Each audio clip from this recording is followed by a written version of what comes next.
ماتش الاهلي والزمالك الساعه 9 ياض، دي هتبقى مدعكه يا ابني، معروفه كده كده الزمالك هيكسب. زمالك ايه يا عم البليله، انت عبيط.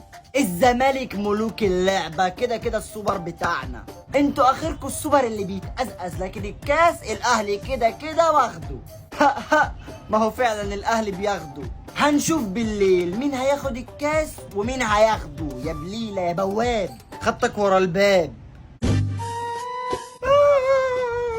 يا لهوي يابا، ايه ده مالك يا صاحبي، انت بتعيط ليه؟ حصل اللي ما كنتش اتخيله ابدا. احمس، انت اهلاوي ولا زملكاوي؟ كان اهلاوي جدا. وبتعيط كده ليه؟ ما تقولش. هو حصل فعلا. حصل ازاي وامتى وكم كان؟ اتوفى من ساعة، الله يرحمه. هو مين ده؟ والدي الله يرحمه، راح. يا اخي خضتني على ابو اللي جابك، ما اسمحلكش ينعل دي.